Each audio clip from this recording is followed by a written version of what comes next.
Atlanta, June. 70,000 people and a stadium full of Saudi Arabia fans who have spent the entire build-up chanting one question at you. Where is Lamine? You are 18 years old. 10 minutes into the match, you answer them. You score, you drop to the ground in prayer, and then you cross your hands to make the number 304, the last digits of the postcode of the neighborhood you grew up in. Spain win 4-0. Afterwards, you post 2 words on Instagram to 44 million people. I'm here. That was 3 weeks ago. Since then, you have not scored again. Not against Portugal, not against Belgium, not once in the knockout rounds. 1 goal, no assists, 6 appearances, and Spain are in the semi-final of the World Cup. Here's the thing nobody wants to say out loud about the most watched teenager on the planet. His team might be winning because of what he is not doing. Let's go back. You were born in July 2007, in a working-class corner of the Barcelona metropolitan area. Your name isn't a first name and a surname. Lamine Yamal is one compound given name, chosen in honor of 2 people who helped your parents financially before you were born. That is why the whole thing goes on the back of the shirt, and why calling you just Yamal has always been slightly wrong. There is a photograph of you from that year, a charity calendar. A 20-year-old Barcelona forward called Lionel Messi is bathing a 6-month-old baby. The baby is you. 19 years later, both of you are at the same World Cup, and both of you can still reach the same final. You joined Barcelona's academy before your 7th birthday. You made your first team debut at 15 years and 9 months, the youngest in the club's history. At 16, you were called into the senior national team by Luis de la Fuente, the Spain coach who decided that a boy still in school was the answer on the right wing. At 16, you scored at a European championship. At 16, you scored against France in the semi-final.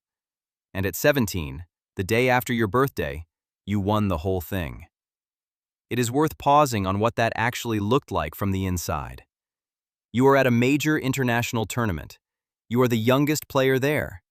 You have free time between training sessions, and you spend it doing your schoolwork because you are still legally required to. You knock France out of a European championship on a Tuesday. On Wednesday, somebody makes sure you have finished your homework. And then the world decided what you were. The next Messi. The next Ballon d'Or. The safest bet in football. Last year you finished runner-up for the Ballon d'Or, beaten by Ousmane Dembélé, the France forward who, by pure narrative cruelty, will be lining up against you in this semi-final. Barcelona gave you the number 10. Spain built an attack around you. Then, in April, you tore your hamstring. You arrived at your first World Cup as the most expected player in the tournament, and you were not fit to start the opening match. Spain drew that game 1-1 against Cabo Verde, a nation of 500,000 people playing their first World Cup match in history. The European champions. Held. That is the moment the noise started. Was he ready? Was he overrated? Was the whole thing a marketing exercise? Then Atlanta. Then the goal. Then 2 words on Instagram. At 18 years and 343 days, you became the 2nd youngest player ever to open the scoring in a World Cup match. The youngest is a Brazilian teenager from 1958 named Pelé. And then, quietly, you stopped scoring. Here is the counterintuitive part. Spain got better. Mikel Oyarzabal, the Real Sociedad striker who has spent his career being described as reliable rather than spectacular, is now Spain's top scorer at this tournament. Marc Cucurella is creating goals from the left. Mikel Merino scored the late winner against Belgium in the quarterfinal. The team stopped waiting for the boy to solve it and started solving it themselves. Before that quarterfinal, Thibaut Courtois, the Belgium goalkeeper, was asked publicly how you stop an 18-year-old. He answered honestly. He explained the plan. Belgium executed the plan. You did not score. Belgium lost anyway. Spain are in their first World Cup semifinal since 2010, the year they won it, 2 days before your 3rd birthday. So what is it actually like to be 18 and the best player on a World Cup team? It is not what people imagine. It is not scoring every week and being carried around a stadium. It is being marked by 2 defenders in every single match, so that a 30-year-old somewhere else on the pitch gets a yard of space. It is being the reason a team's structure works, while the statistics that everyone reads say you did nothing. It is being told you are underperforming in a tournament where your country has not lost. And it is doing all of that at an age when most people are deciding what to study. On Monday, you turn 19.